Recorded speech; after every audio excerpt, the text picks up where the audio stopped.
You ever wonder what it would feel like to be able to embarrass supercars and sports cars on your daily drive home and be able to do that exact same thing with your entire family in the car and the dogs in the back? Well, you don't have to wonder anymore, because this to the right side of me is the 2026 Mercedes-AMG E53 Hybrid, and we're gonna talk about why this behemoth is an absolute sleeper. That's right, the AMG wagon is back in the US like it has never left. Well, that's because Mercedes has listened to the enthusiasts and knows that this category of car, while it's rare, it has its own cult following. Like myself, I absolutely love station wagons. I think it is the best combination of a vehicle that does it all. You can go to Home Depot in it, and you can take corners like you're in a sports car, and you can, in this one, go stupid fast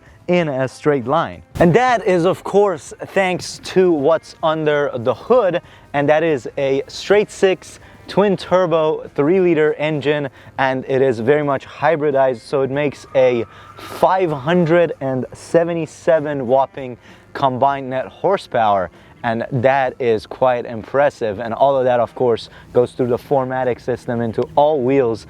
That means that this thing can launch its massive body up to 60 in right under 4 seconds. And I said combined because, well, the Mercedes-AMG E53 powertrain is a plug-in hybrid. Yes, the plug-in hybrid means that you can have some EV only range, and this particular one, of course, is going to give you right around 41 miles of electric range, so you can cruise to work dead silent, but then kick it into sport mode and embarrass some serious cars. So the Mercedes E-Class was actually updated very recently, and this is, of course, the wagon version of it.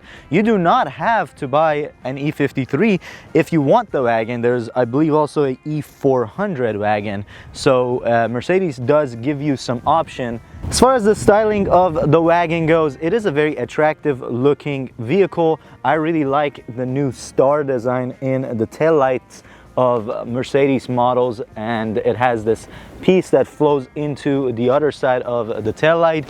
E53 with a red all around it. Quad AMG pipes that sound pretty good. We've got, of course, a piano black piece right underneath as a diffuser, and these AMG wheels look absolutely stunning, and I believe they are indeed 21-inch wheels. So pretty massive wheel and brake setup on the turbo hybrid E53, as you can see on the badge.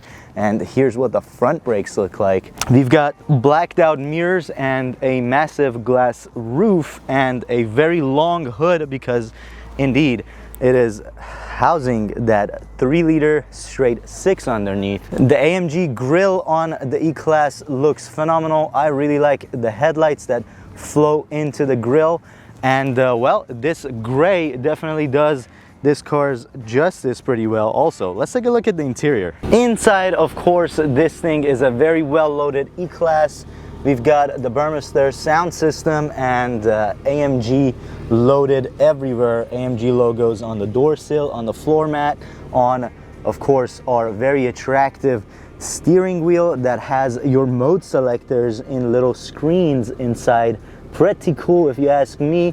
The seats in the E53 look pretty cool. Combination of leather and Alcantara. They've got red patches inside with red stitching. We, of course, have red seat belts front and rear, and well, the stitching continues on to your center console, and this particular one has this wood pattern inside, and in case you forgot, it is indeed an AMG. The crown jewel of the new E-Class, of course, is this new MBUX Superscreen, and it's got tons and tons of options. It's consistent of the center screen, and of course a smaller screen for your passengers' entertainment, and well, it is flowing the entire span of the dash. Our gauge cluster still stands separate, which I really do appreciate.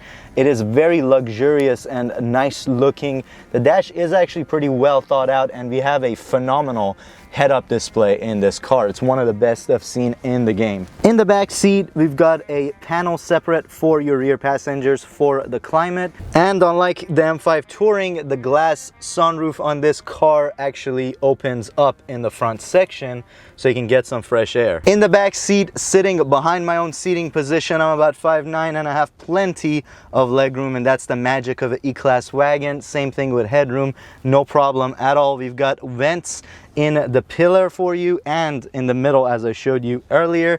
And well, it's a pretty nice place to be in the back of the E53. Definitely taller adults can be back here on long journeys, no problem at all. But with all that being said, this is an AMG after all, and that means the true experience is going to be behind the wheel. So without further ado, let's go ahead and put our red seat belts on and hit the road. All right, driving the AMG E53, and currently we're cruising in electric mode.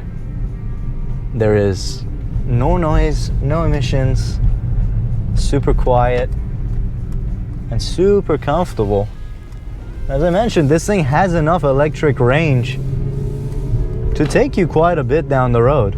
But what's the fun in that? Let's go ahead and change that and put it in Sport Plus. Ooh, there's some engine noise. I absolutely love the steering wheel on these new AMG models. They are really good looking, and they're also nice to the touch. We got Alcantara where your touch points are, but leather top and bottom. Let's go ahead and drop a couple of gears on our 9-speed automatic. Woo! That is one smooth straight 6. I didn't expect that. This thing is torquey, very rumbly.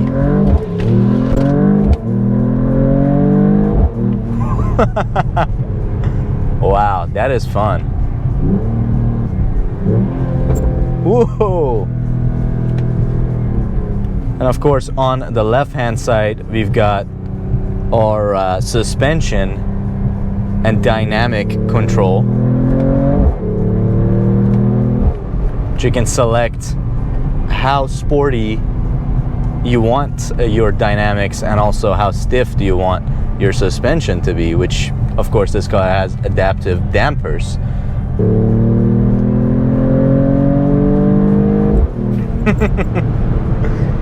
I really like the sound. It is not very BMW-esque straight 6 actually.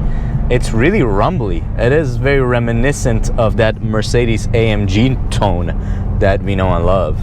But just like I mentioned, these wagons are supposed to be Swiss Army knives. They are good at doing pretty much everything. So we're gonna go ahead and turn the dial back into comfort, and well, the car gets a lot quieter, and the shifts go back to being pretty smooth and normal, and not trying to bang them and win any races. And well, the ride is super comfortable, and it only gets smoother if you decide to use your plug-in EV range and put it in electric. I just put it back in electric mode and cruising, super quiet. There's a little bit of noise coming through just to remind you that you're in a car and keep pedestrians aware of your presence. It's definitely not going to have that EV torque per se because it's a smaller electric motor, but it's still more than enough to be a daily cruiser. The multiple personality situation with some of these modern vehicles is absolutely awesome. If you don't want to have, you know, your sports car separate from your work car, your family car, well, look no further than something like this E53 wagon, because it is as smooth as can be when you put it in the right modes, and it can be aggressive and super fun and handle like a bat out of hell when you want it to. And with that, I want to ask you guys, what do you think of the AMG E53 wagon? Are you a wagon fan like I am? Leave your thoughts down in the comments below. Would you take one of these or a BMW M5 Touring? Link right up here if you want to see the review of that. Spoiler alert, that thing is fun and fast, and it sounds really good. But it is slightly more expensive, and speaking of price, this one is right at $111,000, which, I mean, for all that you get and all the luxury and the vibes you get inside of this car, I think is pretty justified. But we also have another contender, the Audi RS6. So leave your thoughts down in the comments below. Which one would you take and why? Smash that thumbs up button if you enjoyed watching this video. Subscribe if you're not, to seize the speed for more badass car reviews. Thanks so much for watching. Have a great day. Peace out, and I'm out.